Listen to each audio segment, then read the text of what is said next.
panggil apa deh? Apa ya, Bu? Nama aja lah. Nama aja. Berarti kamu panggil Abu nih? Iya. Abu. Kan kita sama. Sama ya, kita sepantaran ya. Siap, kita sepantaran tuh Lebih muda kayaknya. Siap. Siap dari Rizky juga aja tuh kakak Rizky atau Rizky gimana? aja lah. Rizky aja, biar kita enak ngobrolnya ya. Iya. Oke siap. Tapi ngomongin aktivitas juga di Nurul Sultan, ini kita akan kulik dulu aktivitas dari masing-masing narasumber kita yang luar biasa hari ini. Abu, apa aktivitasnya hari ini tuh ngapain aja dan sebelum-sebelumnya atau di tahun-tahun ini ngapain aja nih aktivitasnya? Kalau tahun-tahun ini mungkin penyelesaian skripsi. Terus kemudian untuk kegiatan sehari-hari kita disibukkan di aktivitas organisasi lah. Oke, organisasinya di mana aja? Dulu di BEM, selesai di BEM aku mengurus di LMND Kabupaten Pandeglang. Kemudian kemarin bulan ini dipindah untuk mengurusi LMND wilayah Di Banten ya, luar biasa dari Pandeglang ternyata di Nurul Sultan dan juga masih skripsian ya. Skripsian. Masih mahasiswa, udah habis mau lulus berarti ya bener ya, kita sepantaran lah pokoknya. Sepantaran aja. Nah ini ada ke Rizky juga. Rizky, ini aktivitasnya kalau Rizky sendiri tadi Kak Abu juga ada di organisasi dan juga masih ngurusin skripsi lah ya. Kalau Rizky gimana aktivitasnya? Aktivitasnya ini di rumah aja. Di rumah aja, ya di rumah aja. Ikutin pemerintah, jadi di rumah aja lah. Tapi ini sudah adaptasi baru. Oh iya, new normal ya, new normal. Nah ini bercanda di bawah nih, padahal tadi Hani sudah tahu katanya dia lagi S2 nih. Oh iya, ada aktivitas S2 lah di Universitas Indonesia. Oke. Paling itu aja sih aktivitasnya. Paling itu? Selain itu ya ngebantu kawan Abu lah di organisasi. Paling itu aja. Di Elemendes juga ya. Nah mereka berdua ini sama dari Elemendes juga. Nah mungkin penasaran juga, kita kan bahas nih mengenai hari ini kemarin juga kan saya berbincang di via WhatsApp. Pembahasan tema kita hari ini adalah apakah benar Indonesia saat ini lagi diambang resesi? Nah kita bahas dengan aktivis muda yang luar biasa. Ini dari LMND, Liga Mahasiswa Nasional untuk Demokrasi Banten, benar ya? Iya. Nah mungkin untuk di Sultan dirinya juga belum tahu nih, bisa dijelaskan mungkin siapa yang mau menjelaskan ini bisa boleh. Sebenarnya apa itu LMND? LMND itu memang organisasi kemahasiswaan yang tersebar di seluruh Indonesia. Kemudian untuk di Banten sendiri eksistensinya baru sekitar 3 tahun. 3 tahun. 3 tahun. Ya. Dan ada beberapa kabupaten kota yang memang sudah ada LMND-nya, termasuk Pandeglang, Lebak, dan Kota Serang. Kemudian juga LMND memang lahir dibandingkan organisasi lain yang mungkin lebih muda lah, karena di 99 LMND baru hadir ketika zamannya reformasi. Jadi pendirinya mungkin orang-orang yang memang dulu bisa disebut tokoh-tokoh reformis lah, kalau LMND. Terus kemudian juga kita memang sebenarnya fokus di isu-isu kerakyatan dan isu-isu pendidikan. Karena memang melihat dari kondisi hari ini, pendidikan Indonesia juga jauh dari harapan. Terus kemudian isu-isu kerakyatan cukup menguat, tapi hari ini kurang dibahas oleh kelompok-kelompok mahasiswa. Artinya kita mencoba untuk elemen ini hadir untuk membawa isu-isu kerakyatan ke ranah, ke tengah-tengah mahasiswa itu sendiri. Terus elemennya juga, kalau saya pribadi sebenarnya di wilayah baru berapa? 1 minggu ya? Baru? Ya, kalau kita di wilayah kebetulan karena memang tuntutan organisasi untuk membentuk organisasi biar mewadahi semua kabupaten, maka dibentuklah Liga Mahasiswa Nasional untuk Demokrasi Eksekutif Wilayah Banten. Itu kisaran baru seminggu. Tapi di kampus ada kan? Di kampus kita. Tapi ini organisasi ekstra kampus gitu ya? Iya, organisasi ekstra kampus kan berawal dari beberapa kabupaten, beberapa kampus terus membuat struktur di kabupaten. Tuntutan semakin luas, peluasan organisasi semakin luas, artinya kita butuh wadah yang lebih besar lagi, maka kita membentuk wilayah skupnya. Wilayah, jadi skupnya Banten gitu, bukan kayak per Kota Serang, Cilegon, atau seperti apa? Ada di komisariat sebenarnya, kalau kita menyebutnya kalau mahasiswa di kampus itu komisariat. Komisariat, oke. Kalau sepertinya dia ada beberapa kampus harus dikoordinasikan, maka harus dibentuk kota, kabupaten. Untuk lebih mudah mengurus kota-kota ini, maka harus dibentuk yang namanya wilayah untuk mengkoordinasikan. Paham. Jadi kebetulan di elemen ini berjalan 3 tahun, mungkin tiap tahun satu alhamdulillah nambah dari kotanya. Akhirnya kita memutuskan untuk membentuk koordinator atau yang memang bisa menaungi semua struktur dari komisariat sampai kota di Provinsi Banten itu. Akhirnya kita menyepakati untuk membentuk wilayah elemen itu sendiri kepengurusannya. Itu masih mahasiswa semua anggotanya? Kalau elemennya namanya Liga Mahasiswa ya mungkin harus mahasiswa harus lah. ya. Oke, berarti dari berbagai kampus yang ada di Dari berbagai Banten kampus, juga ya sudah berkumpul juga. Nah, ini kan kalau dari Rizky sendiri kan dari bagian pengembangan Departemen Pengembangan Organisasi ya. Ini seperti apa nih, bisa dijelaskan nggak? Ya, Departemen Pengembangan Organisasi itu dua fungsi tugas utamanya. Yang pertama itu soal melakukan perluasan struktur organisasi. Oke. Pasti. Yang tadi udah disebut kawan Abu juga bahwa perluasan struktur organisasi itu diciptakan lewat kota-kota, kabupaten-kabupaten, nah, sampai di titik itu. Lalu tugas yang kedua itu soal distribusi ideologi organisasi, Oke. ide dan gagasan organisasi yang harus didistribusikan ke kader-kader yang di bawah atau di struktur-struktur yang di bawah. Kayak tadi kawan Abu juga bilang bahwa kita fokus di pendidikan, berarti kader-kader yang di bawah harus mengerti apa persoalan pendidikan di Indonesia hari ini gitu, bagaimana solusi dan lain-lainnya, termasuk juga soal sektor kerakyatan yang lain, soal perburuan, pertanian dan lain sebagainya lah. Dua tugasnya dua itu sih, cuman ya lumayan lah. Lumayan padat juga ya. Oke. Nah, ini juga tadi sempat dengar juga dari Abu sendiri bahwa memang fokusnya adalah ke sosial dan juga pendidikan. Benar begitu ya. Nah, melihat kondisi itu di Banten sendiri seperti apa nih? Kalau melihat di Banten sendiri ya jauh dari harapan. Oke. Soal pendidikan. Karena memang kita tahu hari ini tingkat masyarakat Banten ini juga masih banyak yang belum bisa mengenyam pendidikan, terutama pendidikan formal. Oke. Karena memang tadi itu ada beberapa hal yang dulu kita pernah bahas juga, penyebab-penyebab dari kenapa masyarakat Banten ini, terutama anak yang usia sekolah ini tidak mampu mengenyam bangku pendidikan, karena memang salah satunya tadi itu pertama ya memang di faktor ekonomi, tuntutan keluarga yang memang mengharuskan dia lebih kerja di pas waktu harusnya dia sekolah malah kerja. Kemudian juga faktor lingkungan. Dan yang jelas kadang-kadang di beberapa daerah itu juga fasilitas akses menuju pendidikan juga sangat kurang memadai. Itu mungkin di sektor pendidikan. Kalau di sektor kerakyatan ya kita juga tahu hari ini, apalagi kita mau membahas kenapa kita ingin membahas soal Indonesia di gerbang resesi, karena memang melihat kondisi masyarakat hari ini juga ekonominya sangat jauh dari harapan layak untuk mendapatkan hidup yang sejahtera. Gitu ya.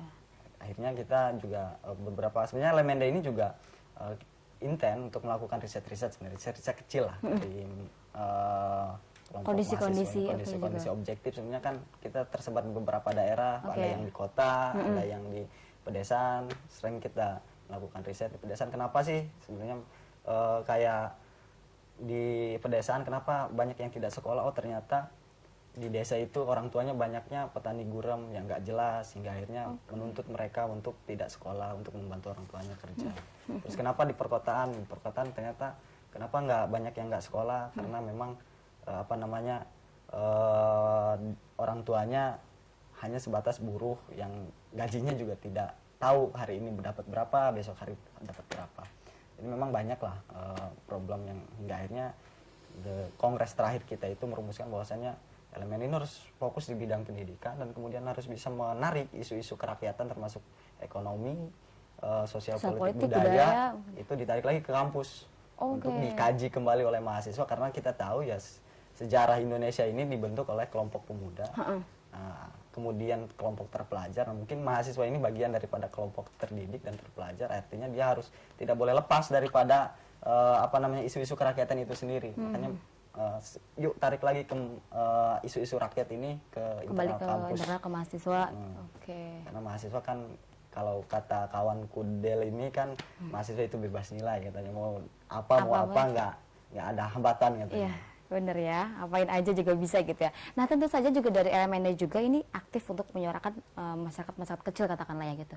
Seperti apa tuh?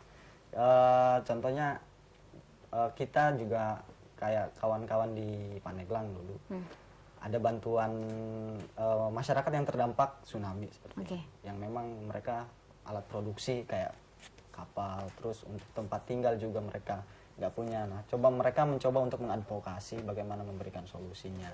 Nah, mungkin terus mengadakan kayak kita juga tidak lepas daripada momentuman kayak Hari Tani, apa sih problem petani di Banten ini, itu juga kita tarik juga untuk berdiskusi. Dan kemudian apa solusinya yang harus kita keluarkan. Mungkin agendanya ya masih seputar itu. Oke. Nah, kalau Abu dan juga Rizky ini keduanya kan memang aktif juga di LMND dan juga jadi bagian, katakanlah memang ketua dan juga di bagian departemen pengembangan kan. Nah, ini dari kalian berdua apa sih yang dilakukan dan apa yang sudah pernah dilakukan dan juga yang paling berkesan di antara kalian di LMND sendiri?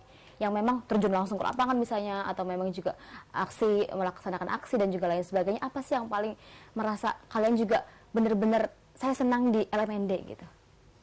Yang pertama yang paling berkesan itu mungkin kita dapat kawan baru ya. Okay. Karena memang kayak aku dari Pandeglang nih, jauh sekali gitu. Kemudian ketemu sama Bang Kudel, sebenarnya kan Bang Kudel dari Kota Serang yang lumayan keren gitu kan. Terus kemudian kita bisa berkumpul, akhirnya kita tahu nih ternyata problem masyarakat perkotaan itu kayak apa sih. Terus kemudian kenapa problem masyarakat pedesaan itu seperti apa.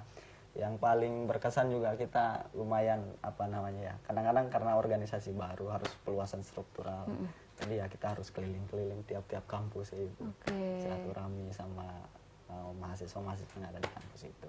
Ya kalau mungkin aksi sekali-kali chaos ya mungkin itu salah satu yang paling berkesan juga sih. Ya. Seru nggak sih aksi? Aku jujur aja nih selama kuliah dan sampai sekarang sudah dunia pekerjaan gitu, belum pernah merasakan turun langsung ke lapangan gitu. Euforianya berbeda atau seperti apa? Ya asik, ibarat apa ya namanya ya, kita olahraga gitu. Selain yang menyurahkan apa yang kita tuntut ke negara juga hitung-hitung olahraga. Mungkin itu sih maksudnya. Banyak lah tentunya yang hal yang di LMND ini yang kita dapatkan. Terus kemudian kesan-kesannya juga mungkin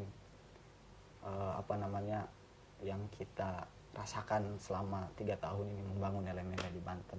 Yang jelas harapan kita itu tetap semangat karena memang ada kawan-kawan yang memang masuk lagi ke LMND, terus kemudian mampu belajar dan sharing. Itu sih yang paling berkesan di internal kita. Oke, kalau Rizky sendiri seperti apa? Kalau ditanya yang berkesan apa, semuanya berkesan sih ya. Dari sebelum saya di LMND juga berkesan gitu loh. Jadi aktivitas-aktivitas organisasi itu bagi saya itu punya cerita sendiri gitu. Kalau terkhusus buat di LMND mungkin yang berkesan apa ya? Karena saya juga baru nih di Departemen Pengembangan Organisasi. Baru banget. Iya. Jadi kalau ditanya yang berkesan ya berkesan kawan aja lah, bertemu kawan baru dan lain-lain lah. Tapi ikut terjun langsung ke lapangan pernah? Kalau terjun langsung ke lapangan sering. Ketika itu ya saya pernah ngejabat di BEM, saya juga pernah di Satma. Masih sampai sekarang juga masih di Satma, makanya kenal sama kawan-kawan yang lain. Oke, siap. Ya kan? Berarti ada aktivitas-aktivitas seperti itu juga. Itulah. Akhirnya ketemu juga teman-teman baru dan juga jadi berkesan juga di LMND gitu ya. Iya. Oke. Baik, nah ini di Nur Sultan juga ini tentu saja dari LMND juga tadi sudah dikatakan bahwa mereka juga merupakan organisasi ekstra kampus yang mana memang juga tadi memang fokusnya adalah ke dunia pendidikan dan juga sosial dan juga memang isu-isu juga mengangkat juga isu-isu masyarakat kecil juga ya pastinya ya. Nah, dan juga kita akan bahas tentu saja hari ini tentang apa benar Indonesia saat ini berada di ambang resesi. Kita akan bahas dan kulik lebih dalam tentu saja, dan tentu saja juga ini kan kita sudah masa adaptasi baru nih ya. Di masa pandemik sekarang juga sudah dari BPS sendiri itu sudah Hani sempat beberapa baca artikel bahwa sudah mengeluarkan yang kuartal 2. Nah, itu menurun drastis kan, 52 atau 53% lah gitu katakanlah. 5,23. Nah, mereka lebih tahu 5,23%.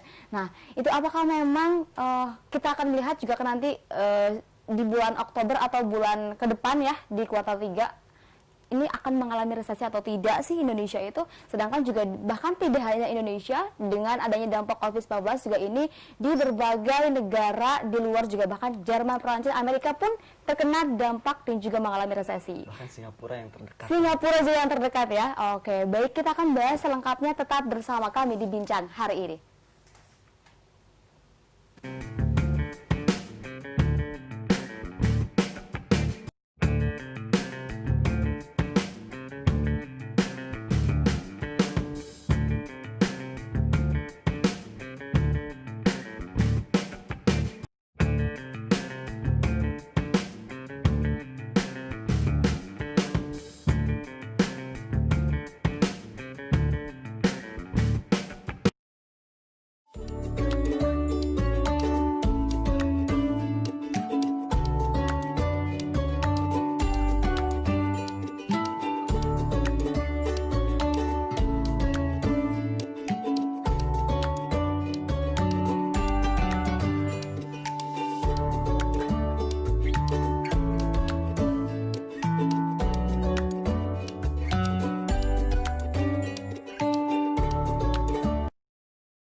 Ya, pemirsa, terima kasih Anda masih bersama kami tentunya dalam bincang hari ini. Dan tentu saja Hani masih ditemani oleh dua narasumber kita pada pagi hari ini. Ini juga sudah mulai seru, kita akan bahas tentang pembahasan tema kita pada hari ini. Dan tentu saja jangan lupa juga untuk dulur Sultan di rumah dan juga pemirsa Sultan TV yang menonton siaran kami bisa tonton di www.sultantv.co atau juga Anda bisa langsung ke fanpage Facebook dan juga YouTube kami di @sultantv.co. Dan tentu saja kita akan bahas hari ini mengenai tema yang sudah kita perbincangkan tadi. Ini mengenai apa benar Indonesia sekarang sudah di ambang resesi. Sudah ada narasumber kita, tentu saja tidak berbeda karena kita nanti sampai segmen 3 di akhir 1 jam ke depan kita akan ngobrol-ngobrol mengenai ini, kita akan kulik tuntas karena ada juga penasaran apa benar kok bisa sih. Kita lihat juga dan kita dengarkan juga jawaban-jawaban dari Abu dan juga Rizky tentu saja.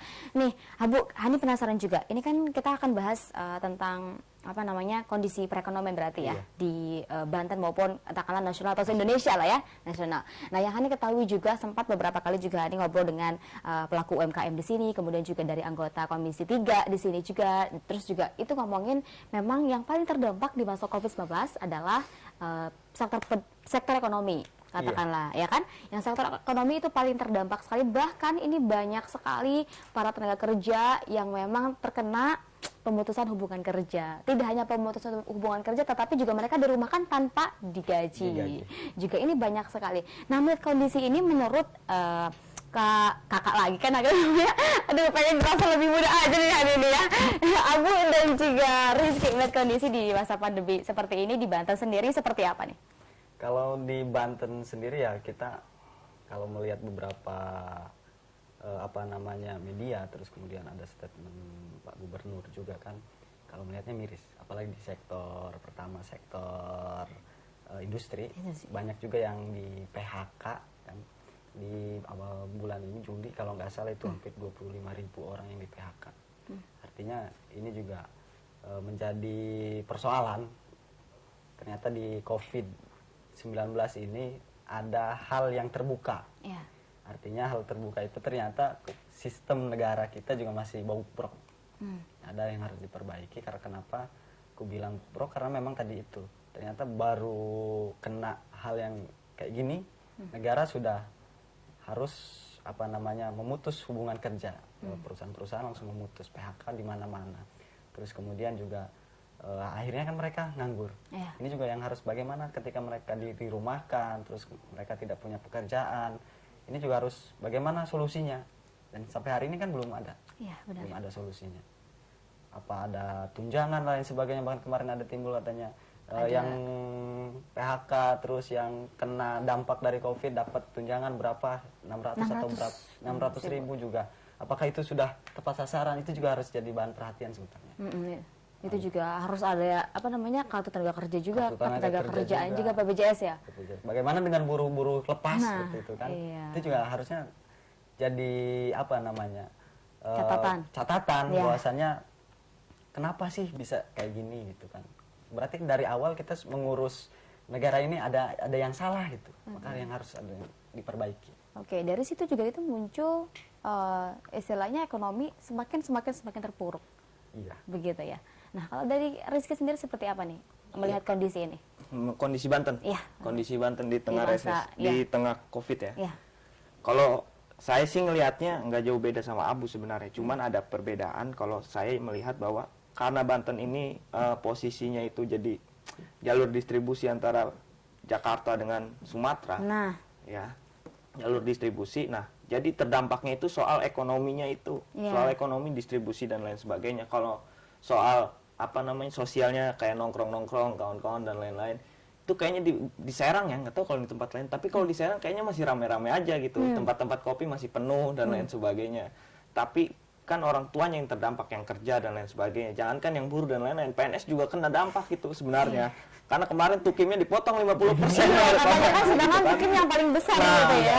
Ternyata kan dampaknya sampai ke situ, pada akhirnya perekonomian masyarakat Provinsi Banten itu kan terkhusus itu menurun, belum lagi ditambah biaya kuliah anaknya, kalau anaknya ada 3 ya anaknya kuliah 2, satunya SMA.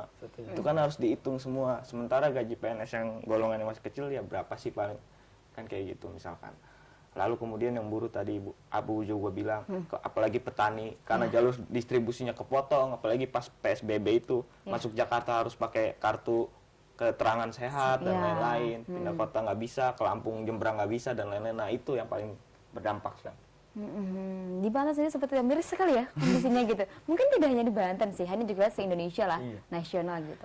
Memang terkena dampak. Entahlah, memang Hani juga masih penasaran sebenarnya apa sih sebenarnya harus dilakukan juga pihak pemerintah. Terus kemudian juga ini masih banyak banget yang tidak tepat sasaran dan juga memang tidak sesuai gitu. Apa sih yang diharapkan oleh masyarakat seperti apa, tapi pemerintah harusnya seperti apa? Kan masih kayak bersinggungan gitu kan. Nah, mungkin juga ini kita akan bahas tentang Indonesia dampak resesi. Kenapa teman-teman dari Abu dan juga Rizky ini menginisiasi bahwa saat ini Indonesia lagi sedang atau akan menuju ambang resesi? Dari aku nih. Ya, boleh satu-satu ya. Iya. Boleh.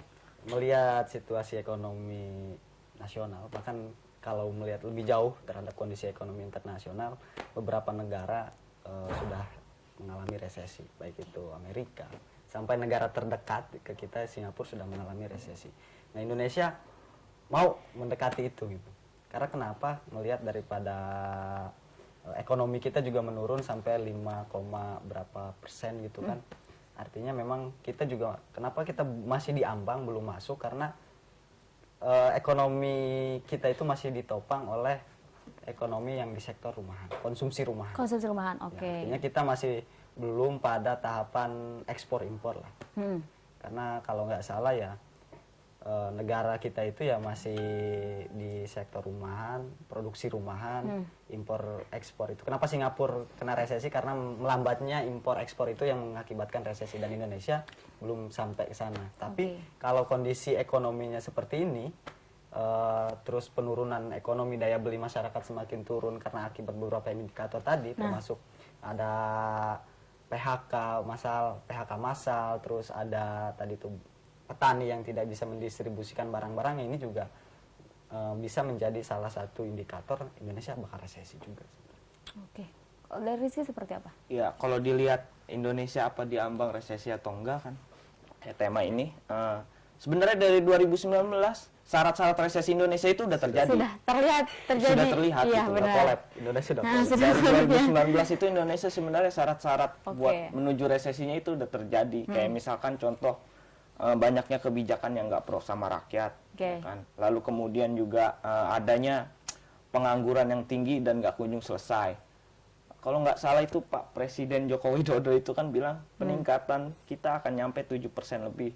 Tapi saya ngelihat itu juga mustahil nyampe 7%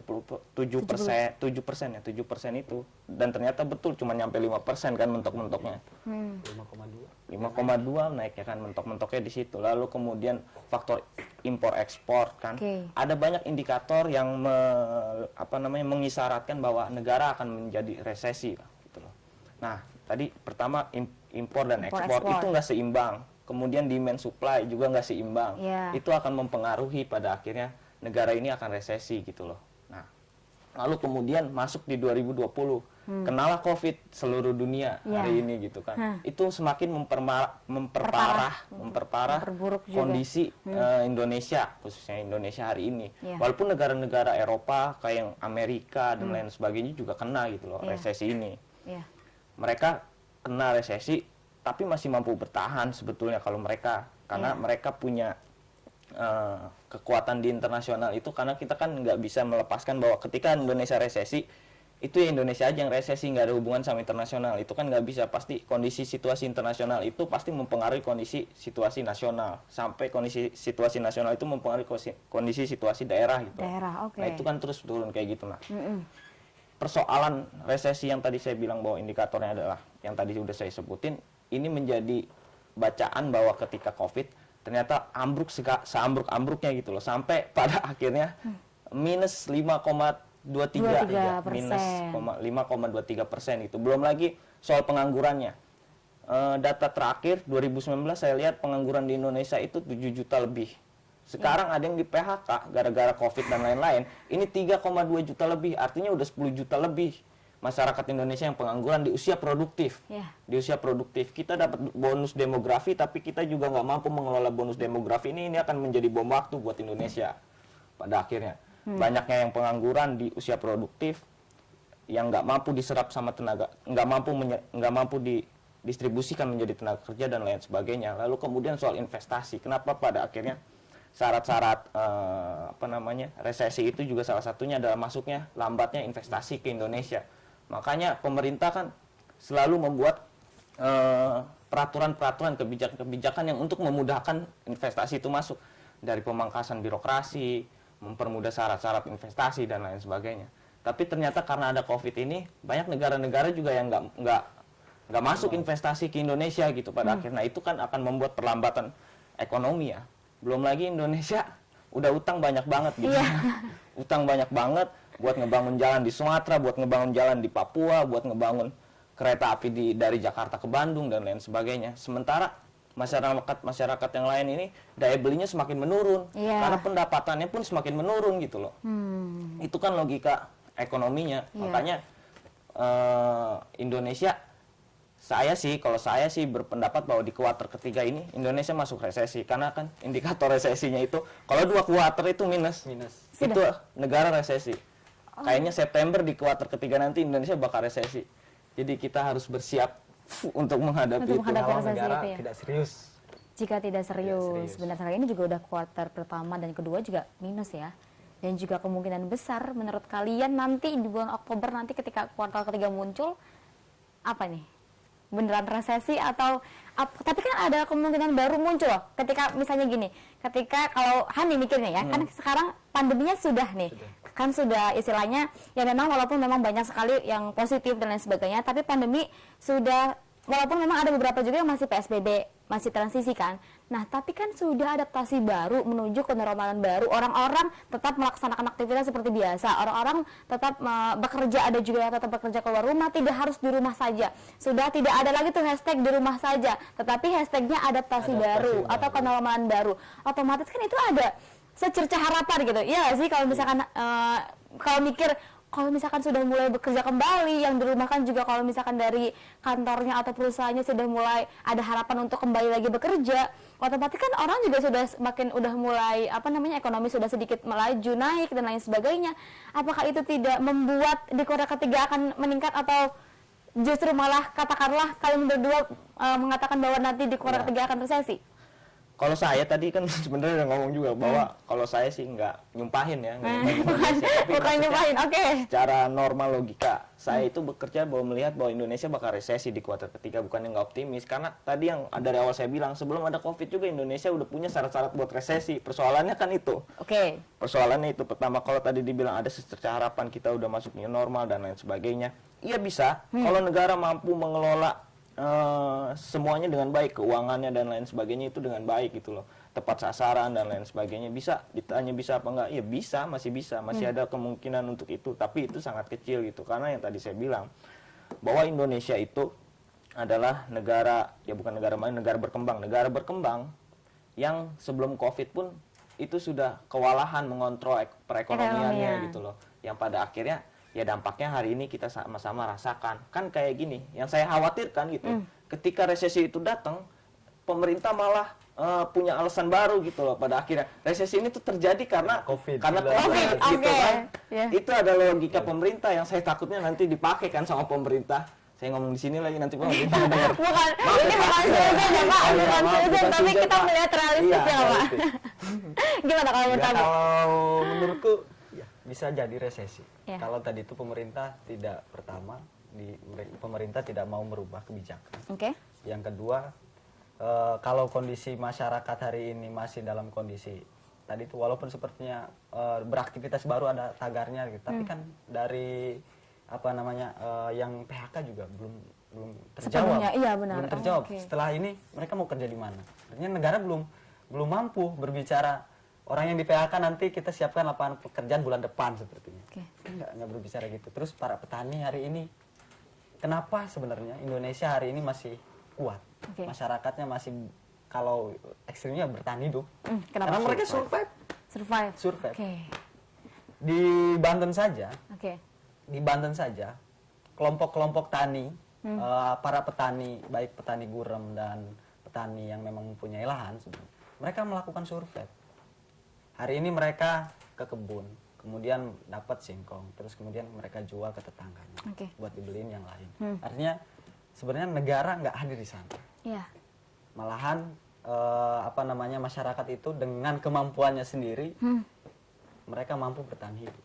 Iya. Tinggal bagaimana didorong negara hadir di tengah-tengah mereka itu sebenarnya. That's right, bener sih. Hani setuju kalau masyarakat Indonesia itu kuat karena itu bisa survive sendiri. Contohnya gini deh, orang di PHK, ketika dia di PHK tidak punya pekerjaan baru, tapi dia punya ide untuk berjualan, ya nggak sih. Dia punya ide juga untuk melaksanakan aktivitas lain selain dari dia harus berdiam diri di rumah, karena dia juga harus menghidupi anak istri mungkin, harus menghidupi ide dia sendiri juga gitu. Nggak mungkin kan kalau dia nggak bisa survive dan nggak bisa, istilahnya nggak bisa, dia harus nyari uang lagi dong untuk kehidupan dia sendiri gitu. Makanya dari itu bahkan ada yang banting setir dari usaha apa yang kemudian jadi collab, akhirnya banting setir ke usaha apa yang memang menimbulkan ekonomi dia sendiri bisa tetap stabil, ataupun juga memang bisa masih ya minimalnya masih bisa menghidupi diri dia sendiri gitu. Iya. Indonesia itu unik kan masyarakatnya.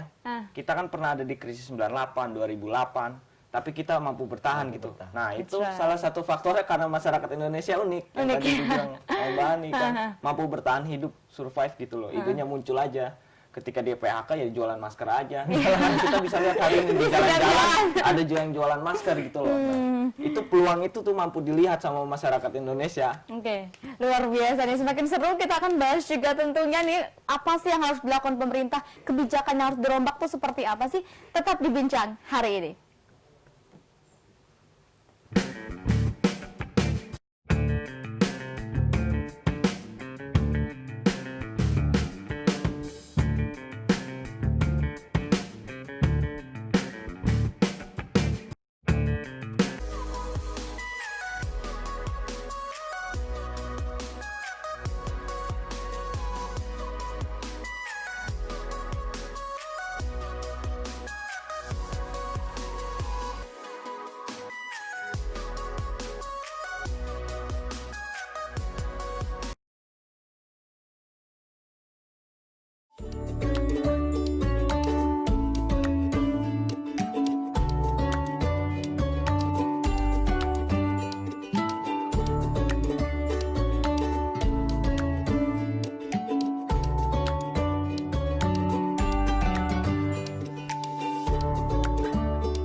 Ya pemirsa, terima kasih Anda masih bersama kami tentunya dalam bincang hari ini. Dan Hani masih dengan Abu dan juga Rizky. Tentu saja masih bahas, tadi juga sudah mengulik keseruannya tentang apa benar Indonesia saat ini diambang resesi. Benar nggak sih? Tadi sudah dibahas juga. Dan tentu saja kita tidak hanya mengkritik pemerintah bahwa memang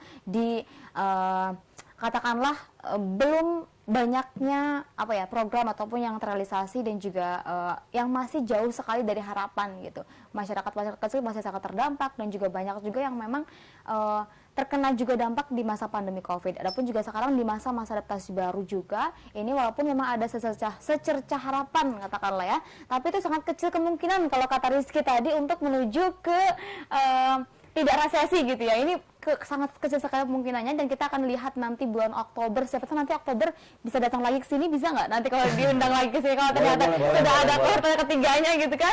Siapa tahu. Nah, ini juga kita bahas juga tentu saja kita harus berikan solusi. Tapi sebenarnya sebelum ke solusi, hanya ingin tahu terlebih dahulu. Sebenarnya apabila nanti kejadian ya nggak mau sih gitu sebenarnya, tapi ya susah gitu karena memang sudah sangat ya persenannya juga sudah menuju gitu kayaknya ke arah situ. Nanti ketika terjadi resesi, yang paling terdampak itu siapa dan apa sih yang akan terjadi yang paling terparahnya kira-kira? Yang paling terparahnya kalau sepertinya pelaku ekonomi besar, mungkin mereka juga masih bisa survive, tapi mereka juga terkena. Tapi yang paling parah ya kelompok pelaku ekonomi yang di bawah ini, artinya yang UMKM, okay. Terus yang di menengah ke bawah ini UMKM, terus apa namanya petani kecil, yang para nelayan, ini yang pasti akan terkena parah. Karena mereka pendapatan tadi itu dari distribusi juga agak lambat, terus kemudian pendapatan mereka mengurang, tapi pengeluaran juga mulai dari pengeluaran di dapur, pengeluaran untuk biaya pendidikan juga sangat tinggi, karena kan biaya pendidikan kita kayak di kampus-kampus di Banten ini juga yang subsidi ini nggak ada ketika masa Covid, ini juga yang pasti akan terkena. Oke. Kalau dari sih? Ya, kalau dari saya sih kemungkinan resesi yang tadi dibilang apa sih dampaknya kalau misalkan Indonesia resesi, selain yang dibilang Abu tadi ya pasti ada persoalan sosial di situ. Karena nggak bisa dilepasin persoalan ekonomi sama sosial itu kan. Bagi saya itu gitu. Nah, persoalan sosialnya apa? Ya bisa jadi masyarakat Indonesia akan melakukan penjarahan tuh di mana-mana terjadi ke 98. Bisa jadi juga masyarakat Indonesia tuh ngedemoin Pak Jokowi nuntut buat mundur. Bisa jadi juga. Kalau ada beberapa kelompok yang memanfaatkan momentum itu kan kita nggak tahu gitu. Makanya itu hal yang paling mungkin terjadi selain tadi yang disebutin Abu gitu loh. Kriminalitasnya meningkat tinggi dan lain-lain. Itu sih. Itu ya yang terdampak juga bahkan ya kita lagi ke masyarakat lagi gitu ya. Betul. Tentunya juga padahal yang diketahui juga memang pemerintah sebenarnya menurut kalian apakah memang sudah berusaha keras belum sih untuk mengembalikan posisi ekonomi gitu di Indonesia sendiri? Kalau menurut kalian seperti apa? Kalau berusaha udah ya. Udah, berusaha doang ya? Berusaha doang, tapi ya mungkin kalau sepertinya belum maksimal. Ini belum maksimal karena melihat daripada kebijakan-kebijakan yang hari ini mereka keluarkan juga ya nggak beda jauh dengan sebelum Covid. Ya kayak situasi kayak gini masih pengesahan Omnibus Law kan masih bahkan di masyarakat masih banyak penolakan. Artinya dari keseriusan untuk merubah kebijakan juga belum serius. Dari sebelum Covid sampai sekarang Omnibus Law cipta lapangan kerja masih berlangsung. Terus berlangsung ya? Iya belum ada tapi belum serius. Oke. Rizky lebih melihatnya seperti apa nih pemerintah? Kalau saya ngelihatnya pemerintah ngegugurin kewajiban doang. Ngegugurin kewajiban, yang penting sudah dilaksanakan gitu ya, tapi tidak secara maksimal gitu. Iya, kan kalau ngegugurin kewajiban itu ibaratnya ya udah sih, nggak harus nyampe tahap yang dicipta-ciptakan, tapi ya udah kita udah lakuin gitu. Kayak misalkan pemerintah bikin peraturan presiden soal ekonomi dan lain-lain yang jadi undang-undang corona kalau nggak salah itu namanya. Iya ada gitu. Ada itu kan. Nah, di situ kan Indonesia pemerintah Indonesia terlihat mau mengobati penyakit ekonomi ini di tengah pandemi itu. Tapi pada akhirnya itu pun gagal gitu loh. Nah, sekarang saya melihat bahwa pemerintah hari ini dengan segala sumber daya yang dia miliki hadir dong ke masyarakat gitu loh. Jangan cuma ngasih sumbangan dan sumbangan yang 600.000 kalau dari pusat ya, dari pusat tuh 600.000 dan lain-lain itu juga nggak tepat sasaran. Di mana kontrol negara untuk masyarakatnya gitu loh? Di mana perlindungan negara terhadap buruh yang di PHK? Di mana perlindungan negara terhadap petani-petani yang gagal panen, yang nggak bisa mendistribusikan, yang nggak bisa melakukan produksi karena nggak punya bibit dan lain sebagainya. Nah, pemerintah nggak hadir di situ, makanya saya ngelihat kalau pemerintah tuh cuma sekedar ngegugurin kewajiban aja gitu. Pada akhirnya ngegugurin kewajiban ngasih santunan segala macam, terserah tuh siapa aja yang dapat, tapi kita udah ngeluarin uang sekian miliar Untuk bantuan ini. untuk bantuan itu gitu loh. Prakerja lebih parah lagi tuh. Kalau kita mau bahas ke situ, itu lebih kacau lagi tuh kan logika pemerintah gitu. Iya. Ya, setelah adanya bantuan langsung tunai yang diberikan juga, terus tiba-tiba ada bantuan prakerja ini untuk para yang dirumahkan dan juga yang di PHK akan mendapatkan subsidi sekitar Rp600.000, tetapi juga ada poin-poin khusus juga, dan itu seperti harus punya BPJS ketenagakerjaan, sedangkan juga masyarakat juga belum semuanya memiliki itu, ya kan?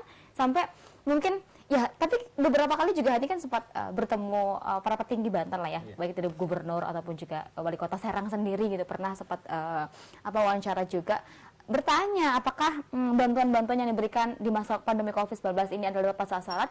Katanya nih ya, katanya tepat sasaran loh. Bilang seperti ini. Ya, jelas tepat sasaran Kak, katanya. Jelas tepat sasaran Teh.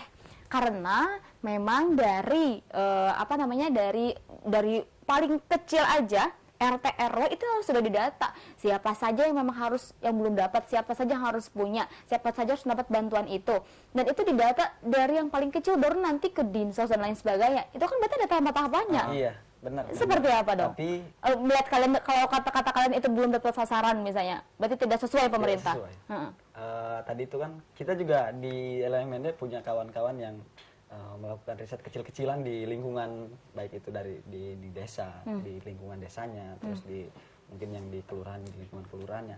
Ada beberapa anggota LMND yang khususnya di Pandeglang kemarin kita tersebar di beberapa, hampir 20 desa. Katanya di waktu BST ini katanya ada orang yang memang dia masih kuat untuk survive secara ekonomi. Terus ada orang yang sudah 3 bulan katanya kan di PHK, ada yang baru seminggu di PHK, tapi mereka yang dapat katanya orang-orang yang memang dekat dengan mengeluarkan kebijakan katanya. Artinya di sini memang tadi tuh kata kawanku, dan memang negara sudah memberikan nih uang bantuan 600.000 untuk per orang, tetapi pada pelaksanaannya di bawah masih ada orang yang memang yang seharusnya layak untuk mendapatkan, tapi mereka nggak mendapatkan itu. Kalau tadi mungkin kalau kita mengikuti logika penguasa atau yang memegang kebijakan, yang pasti berbicara ini sudah terrealisasi dengan baik karena tahapan dari pendataan dari tahapan RT sudah sesuai mekanismenya. Tapi kan pada realitanya nggak demikian. Masih banyak tetangga kawan-kawan LMND itu yang memang 3 bulan, 6 bulan bahkan yang sudah di PHK, mereka nggak pernah menyentuh bantuan sama sekali. Artinya masih ada hal-hal di sana yang memang dari kebijakan negara ini yang kurang. Oke, ngomongin kebijakan, tentu aja ya, ini pemerintah punya kebijakan yang istilahnya ya mau tidak mau ya harus ditaati dan juga harus ya diikuti oleh masyarakat Indonesia gitu kan. Nah, untuk masalah dari Indonesia sudah diambang resesi ini, apa sih yang sebenarnya harus dilakukan pemerintah menurut kalian? Menurutku, kita tahu dari lengsernya Soekarno itu, bangkit rezim Soeharto, kita melakukan sistem ekonomi kita, sistem ekonomi yang kapitalistik. Kemudian di masa di 2019 ini kan sudah ada syarat, tadi kata kawan Putri, syarat-syarat resesi sudah muncul, terus kemudian ditambah dengan COVID-19 ini bahwasanya kita membuka bahwasanya sistem ekonomi yang kapitalistik ini gagal. Artinya kita harus kembali kepada sistem Pancasila yang berdasarkan Undang-Undang 1945, karena memang di Undang-Undang 1945 itu sudah jelas di pasal 33 bumi, air dan kekayaan alamnya dikuasai oleh negara dan diperuntukkan untuk seluruh rakyat Indonesia. Itu menjadi sebuah landasan sebenarnya untuk bagaimana menata sistem ekonomi negara kita hari ini. Kemudian juga ada beberapa hal kayak kalau kita memberikan solusi hari ini, negara sebenarnya harus di sektor pertanian khususnya, negara harus mendistribusikan tanah, karena memang di Banten sendiri yang memiliki tanah itu masih kelompok-kelompok yang tadi itu hanya segelintir orang yang memiliki tanah, sedangkan real petani mereka paling hanya 1 hektar ke bawah. Bahkan banyak juga di Banten ini yang petani gurem, petaninya yang hanya buruh tani saja. Artinya negara harus mendistribusikan tanah, kemudian juga negara harus memperbaharui atau mendistribusikan peralatan-peralatan pertanian yang lebih modern untuk bagaimana masyarakat di Indonesia khususnya di Banten ini juga mempunyai alat produksi yang memudahkan mereka untuk bertani. Kemudian di sektor UMKM juga seharusnya tadi itu kayak pinjaman, kayak modal dan lain sebagainya, seharusnya UMKM lah yang disuplai lebih, Didukung, disupport gitu iya, ya? disupport yang lebih dibandingkan kelompok-kelompok korporasi yang lebih besar, karena penopang ekonomi negara kita masih di sektor UMKM itu. Ya. Terus kemudian di Banten, khususnya aku berbicara Banten, Banten ini mempunyai garis pantai yang sangat luas juga. Iya. Garis pantai yang sangat luas, potensi alam yang sangat indah, terus kemudian hasil laut juga sangat melimpah. Artinya kenapa tidak negara atau pemerintah daerah juga harus mampu memberikan solusi, memberikan alat produksi atau baik itu kapal dan sebagainya, jaring untuk para nelayan dengan gratis dan terarah dan tanpa politisasi. Nah, itu yang lebih penting juga. Terus kemudian subsidi bahan bakar juga baik itu dari sektor, karena kan ketika modernisasi baik itu di sektor kelautan dan perikanan, pertanian juga harus ditopang dengan subsidi bahan bakar juga. Jadi ada khusus untuk subsidi bahan bakar dari kelompok UMKM, kelompok petani, kelompok lain juga. Mungkin itu sih. Artinya negara harus mampu merubah sistem kapitalistik menjadi yang Pancasilais lah. Oke. Kalau dari Rizky seperti apa? Ya kalau dari saya solusinya ya pemerintah harus hadir dalam hal apa? Kayak tadi udah disebut sama Abu lah kalau soal di pedesaan. Hadir buat misalkan pemerintah itu harus hadir soal apa? Soal tadi bantuan yang nyasar-nyasar itu tuh kan. Itu berarti pemerintah nggak hadir itu kalau bagi saya kan. Pemerintah nggak hadir dalam hal apa? Dalam hal soal pendataan. Berarti orang yang udah meninggal datanya masih masuk misalkan. Nah, iya benar ada. Itu banyak yang kayak gitu. Makanya kalau pemerintah bilang datanya udah sesuai dan lain-lain, ya mohon maaf Pak Wahidin Halim, Pak Safrudin, Bu Tatu, Bu Iti, Bu Irna dan lain-lain sebagainya gitu ya. Mohon maaf. Nah, itu makanya pemerintah itu harus hadir. Pemerintah itu punya power yang kuat gitu loh, punya power yang kuat untuk melakukan segala hal, terutama di eksekutif ya. Di eksekutif itu punya kekuatan yang kuat banget. Dia ketika ngeluarin kebijakan, itu kebijakan itu bisa langsung didistribusikan sampai bawah. Tinggal bagaimana mengontrolnya. Pemerintah hadir lewat apa? Pemerintah itu bisa hadir lewat kebijakannya, lewat peraturan yang dibuatnya, dan lain sebagainya gitu loh. Intinya pemerintah harus meningkatkan ekonomi kelas menengah ke bawah ini menjadi agak terangkat gitu loh, bukan ngehambur-hamburin APBN dengan bikin prakerja yang nggak jelas. Itu ya kalau bagi saya sih nggak jelas prakerja itu gitu ya. Mohon maaf Pak Jokowi, maaf lagi nih nggak jelas gitu loh. Mungkin pemerintah coba sesekali, kalau Pak Jokowi dulu pas mau nyalon sering belusukan, sekarang dilebihin lagi lah belusukannya coba, gitu kan, biar bisa ngelihat gitu loh, ternyata oh masyarakat saya ini masih banyak yang miskin, masih banyak yang nggak mampu survive di tengah situasi hari ini. Jangan kan nggak ada COVID, nggak ada COVID aja kita nggak mampu survive gitu loh, karena lapangan pekerjaan yang semakin menyempit, sementara kita dapat bonus demografi dan lain sebagainya. Ini persoalan yang rumit, memang rumit. Tapi ya sebagai pemerintah harusnya juga, kan dia udah berani nyalon, berarti berani bertanggung jawab dong untuk menyelesaikan tugas-tugasnya dan mesejahterakan rakyatnya sesuai dengan cita-cita bangsa ini. Itu sih. Berani bertanggung jawab, Pak. Gimana, Pak? Tuh kata Rizky gitu katanya. Nah, ini tentu saja tapi menurut kalian, apakah memang harus merombak total seluruh kebijakan yang sudah dicanangkan oleh pemerintah? Yang sudah ada? Siapa Siapa dulu bebas? Oke, kalau saya ngelihat harus. Terutama Omnibus Law yang masih dibahas ini. Kenapa Omnibus Law harus ditolak? Ada beberapa alasan kan yang diutarain sama kawan-kawan mahasiswa, kawan-kawan buruh. Kan itu yang aksi di Jakarta itu sebenarnya nggak cuma buruh, itu ada dari KPA, petani, ada mahasiswa, berbagai elemen lah di situ kan. Ada perempuan, ada pemuda. Kenapa begitu banyak yang nolak Omnibus Law? Ya bukan tanpa alasan. Omnibus Law yang pertama itu ketidakpastian kerja yang pasti akan menghantui kawan-kawan kaum muda nih yang masih kuliah, sekolah dan lain-lain. Itu nggak ada kepastian kerja. Lalu kemudian dari upah itu udah nggak pakai upah minimum di klater Omnibus Law itu. Lalu kemudian apalagi pesangon untuk PHK dan lain sebagainya itu juga nggak jelas. Jam kerja juga jadi persoalan. Nah, pemerintah harus mikir kayak gitu, kebijakan Omnibus Law ini di tengah pandemi Covid ini efektif atau enggak sih gitu loh untuk meningkatkan ekonomi dan lain-lainnya. Kalau enggak ya ngapain dibahas dan dipaksain sampai akhirnya malah masyarakat banyak yang demo dan lain-lain. Itu kan nanti yang dikhawatirkan menambah jumlah pandemi dan lain sebagainya gitu loh. udah aja bahas yang lebih penting. Maksud saya bahas yang lebih penting, ya bahas soal ekonomi nih, karena kita ada di jurang resesi. Kalau kita bahas soal ekonomi, gimana nih strategi kita untuk menyelesaikan persoalan ekonomi di negara ini gitu loh. Oh ternyata kita punya sumber daya yang luas loh, 99, berapa persen itu perbatasan dari wilayah-wilayah kita itu dibatasin oleh laut loh. Oh ternyata di laut punya ada sumber daya yang besar. Ternyata geografis Indonesia itu pertaniannya itu sangat melimpah dan lain-lain gitu loh. Kenapa kita harus impor beras, impor apa segala macam. Padahal sumber daya alam Indonesia itu paling melimpah lah bagi saya kan. Makanya Indonesia disebut juga paru-paru dunia gitu loh. Nah itu yang jadi persoalan hari ini. Kayaknya pemerintah nggak melihat itu atau pura-pura nggak lihat gitu loh. Itu yang jadi pertanyaan. Atau pura-pura nggak lihat. Oke, Gitu. kalau menurut Rizky berarti harus dirombak total. Iya. Oke, kalau dari Abu? Ya sama, harus dirombak total. Karena kenapa? Tadi itu dari sistemnya saja dari awal kita sudah salah, artinya maka negara harus legowo, Ya. pemerintah harus legowo bahwasanya mengakui bahwasanya kita salah, dan kemudian bareng-bareng memperbaiki kedepannya seperti apa.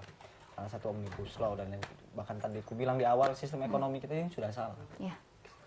Artinya segala kebijakan ini lebih berpihak kepada berbicara investasi. Sebelum COVID juga investasi kita masih di angka 1-5%, nggak naik-naik. Oke. Terus ditambah COVID hari ini ya tambah parah. Tambah gitu. parah. Baik. Jadi artinya negara ini harus kembali lagi ke sistem ekonomi atau sistem negara yang Pancasilais itu sih. Kembali ke sistem negara yang Pancasilais. Oke, luar biasa sekali. Wah, udah disuruh closing tuh katanya. Padahal belum selesai nih ngobrolnya nih. Hani masih mau ngobrol lagi. Nah ini Bro Sultan, sebelum kita closing, mungkin Hani juga ingin dengar dari Rizky dan juga Abu, kira-kira harapan ke depan di masa adaptasi seperti ini, di masa transisi seperti ini, harapan mengenai ekonomi, khususnya di Banten juga, seperti apa harapannya ke depannya? Bisa kamera sebelah sini coba.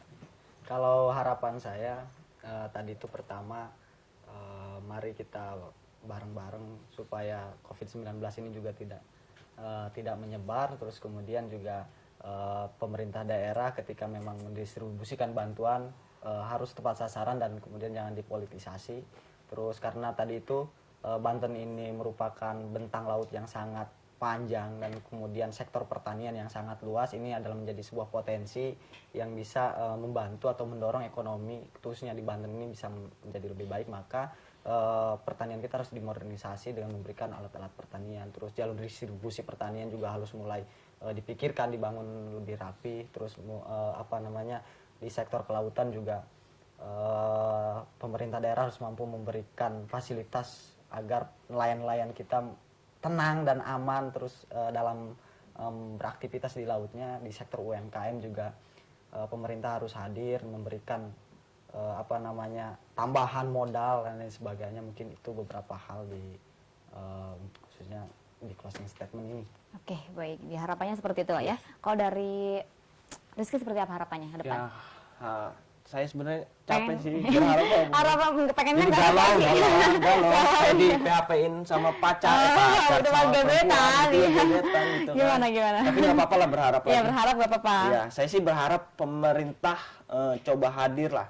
Hadir dalam artian apa? Nggak cuma sekedar menggelontorkan banyak uang miliaran triliunan, tapi juga diselesain soal data-datanya, soal kependudukannya, lalu kemudian soal konsep programnya dan lain sebagainya. Itu dipikirin matang-matang. Jangan sampai program itu ada program titipan gitu loh dari salah satu atau sekelompok yang waktu itu ikut memenangin Pak Jokowi gitu kan.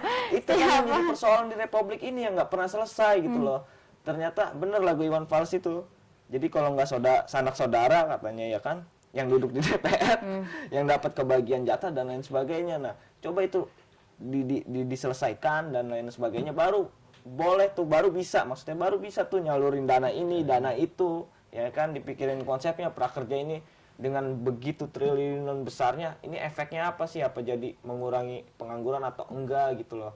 Makanya coba tolong dipikirin lagi, dan persoalan ekonomi ini nggak main-main karena dampaknya akan domino efeknya gitu. Jadi pemerintah mohon segera mungkin mengeluarkan kebijakan entah apapun itu yang pasti harus punya dampak efektif dan efisien terhadap masyarakat luas, terutama masyarakat menengah ke bawah.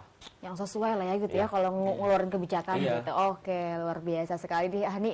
Aduh, kalian ya cerdas-cerdas banget nih narasumber Hani hari ini. Dan Hani juga pengen dengar mungkin ada closing statement, kata-kata bijak atau apalah mungkin untuk Dulur Sultan di rumah atau juga untuk pemerintah, stakeholder terkait atau juga siapapun bebas lah closing statement seperti apa boleh. Siapa dulu? Closing statement. Boleh sebelah sana kameranya. Closing statement Iya. kita itu Iya. bangun persatuan nasional, mari kita menangkan Pancasila sebagai landasan kita baik berpolitik dan berekonomi itu. Mari kembali ke Pancasila. Oke. Dari Rizky kira-kira Ya, closing statement saya sih buat seluruh masyarakat, ya di tengah-tengah situasi kayak gini persatuan adalah kunci untuk bagaimana kita mewujudkan Indonesia lebih baik lagi gitu loh. Kan negara itu hancur bukan karena banyaknya orang jahat, tapi karena diamnya orang baik. Jadi gitu. negara hancur bukan karena banyaknya orang jahat, Tapi tapi karena diamnya orang baik. ya. Ya juga ya. Oke, baik. Ya Allah, ini sudah tidak terasa 1 jam lebih ini kita sudah berbincang dan juga ini alhamdulillah sekali. Semoga apa-apa yang kita bicarakan hari ini bisa bermanfaat juga untuk Dulur Sultan dan juga semoga pemerintah mendengar pastinya ya. Amin. Baik itu dari tingkatan yang paling bawah sampai yang ya minimal yang paling atas juga minimal yang paling atas maksimalnya paling atas ini bisa mendengar juga keluh kesah dari masyarakat juga, apalagi kalian seorang mahasiswa gitu yang punya suara juga menyuarakan untuk masyarakat dan juga anak masyarakat kecil gitu kan. Nah, semoga juga bisa diaplikasikan juga bagi pemerintah juga bisa segera membuat kebijakan juga gitu. Terima kasih nih yang disampaikan Rizky dan juga Abu, terima kasih banyak sudah hadir di Sultan TV. Terima kasih sudah sharing-sharing juga bersama Dulur Sultan di rumah dan juga terima kasih juga untuk pemirsa Sultan TV di rumah juga. Nanti tayangannya juga bisa Anda saksikan di YouTube juga. Nanti Hani kasih tahu linknya juga bisa nanti ditayangkan. Dan juga tentu saja jangan lupa juga Anda untuk terus tonton siaran kita Bincang hari ini. Tentu saja setiap hari pukul 09.00 hingga pukul 10.00 waktu Indonesia Barat. Akhir kata saya Hani Fadilah. Saya Abu Bakar. Saya Rizky Arifianto. Kita bertiga pamit undur diri. Terima kasih atas kebersamaan Anda. Sampai jumpa. Wassalamualaikum warahmatullahi wabarakatuh.